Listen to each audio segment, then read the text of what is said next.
میرے رسول کریم صلی اللہ علیہ وسلم کی بارگاہ میں صحابی نے آ کے عرض کی، یا رسول اللہ میں بڑی اچھے طریقے سے وضو کرتا ہوں، ٹائم نکال کے مسجد آتا ہوں، حضور میں پابندی سے پڑھنے کی کوشش کرتا ہوں، لیکن اے معصوم آمنہ یا رسول اللہ میرا نماز میں دل نہیں لگتا، حضور میری طبیعت نہیں جمتی، میرا دوڑ جانے کو دل کرتا ہے، کوئی نسخہ بتلائیے۔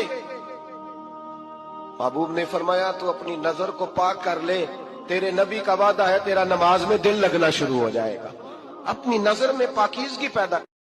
حضور نے فرمایا غلاموں پتہ ہے سب سے افضل صدقہ کون سا ہے؟ ایک صحابی کہنے لگے حضور یتیم کو دینا، فرمایا نہیں۔ سب سے افضل صدقہ کون سا ہے یا رسول اللہ؟ مسکین کو دینا، فرمایا نہیں۔ سب سے افضل صدقہ حضور مسافر کو دینا، فرمایا نہیں۔ سب سے افضل صدقہ یا رسول اللہ مجاہدین اسلام کو دینا، فرمایا نہیں۔ حضور پھر سب سے افضل صدقہ کیا ہے؟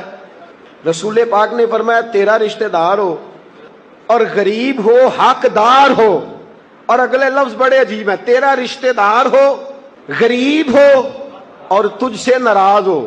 کیسی بات ہے؟ فرمایا تیرا رشتہ دار ہو، غریب ہو اور تجھ سے ناراض ہو، فرمایا کسی بھی طریقے اس کے گھر صدقہ پہنچا دے، سب سے افضل صدقہ کرنے کا ثواب لکھا جائے۔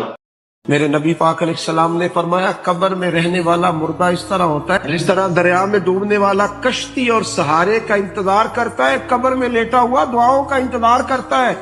وہ وہاں لیٹا انتظار کرتا ہے کہ میرا بھائی میرے لیے دعا کرے، وہ انتظار کرتا ہے کہ میرا بیٹا میرے لیے دعا کرے، وہ انتظار کرتا ہے کہ میری بیٹی میرے لیے دعا کرے۔ دعا وہ قیمتی تحفہ ہے جس وقت قبروں میں جانے والے بھی انتظار کر رہے ہیں۔ کوئی دعا کرے، کوئی دوست دعا کر دے۔ اگر کسی کے بچے لیٹے ہیں تو وہ ماں باپ کی دعاؤں کے منتظر ہیں، دوست لیٹے ہیں تو دوستوں کی دعاؤں کے منتظر ہیں۔ اور میرے نبی کریم علیہ السلام نے فرمایا جب تم دعا کرتے ہو اس طرح دریا میں ڈوبنے والے کے ہاتھ سہارا آئے تو اسے خوشی ہوتی ہے، قبر والے کے پاس دعا پہنچتی ہے تو اسے خوشی ہوتی ہے، ان کے لیے دعائیں کریں۔ میرے نبی پاک علیہ السلام نے فرمایا میری امت قبروں میں گناہگار جائے گی، نکلے گی تو نیکوکار۔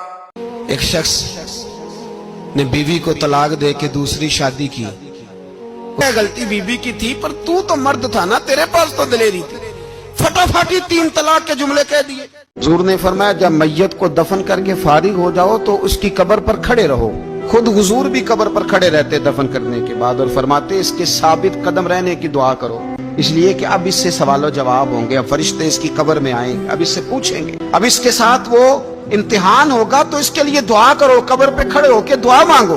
ایک حدیث میں فرمایا کہ اتنی دیر دعا مانگو، اتنی دیر دعا مانگو کہ جتنی دیر اونٹ ذبح کر کے کھال اتار کے گوشت بنا کے، اونٹ ذبح کرنا سب سے زیادہ مشکل ہے، اونٹ ذبح کر کے کھال اتار کے گوشت بنا کے بانٹ دیتے ہو، اتنی دیر مرنے والے کی قبر پہ کھڑے رہ کے دعا مانگا کرو، کیونکہ اب فرشتے آئیں گے، سوال و جواب ہوگا۔ مصنف عبدالرزاق میں حدیث ہے کہ ایک بندے کو صرف ایک کوڑا مارا گیا تھا قبر میں، تو اس کی ساری قبر میں آگ بھڑک اٹھی۔ تو پوچھتا ہے کہ یہ ایک کوڑا مجھے کیوں مارا گیا؟ تو انہوں نے کہا ایک وجہ تو یہ تھی کہ تو پاکی پلیتی کا خیال نہیں کرتا تھا، اور دوسری وجہ یہ تھی کہ ایک دفعہ ایک مظلوم نے تجھ سے کہا تھا میری مدد کر، اور تو مدد کرنے پہ قادر تھا، تیرے اندر ہمت تھی، اور تو اس کی مدد کے لیے تیار نہیں ہوا۔ وہ ہمارا مشہور فکر ہے نا کہ سانو کی لگے پرائی لڑائی پرائی آگ نو اسی گھر کیوں لے آئیے، تو وہ جو ہمارا خاص معاملہ ہے نا کہ کسی کی مدد نہیں کرنی، وہ ہمیں خراب کرتے ہیں، ہمارے حالات بگڑ جاتے ہیں۔ مدد کرنے پہ قادر ہوتے ہیں پر کسی مظلوم کی مدد، ایک کوڑا لگا تو پوری قبر میں آگ بھڑک اٹھی۔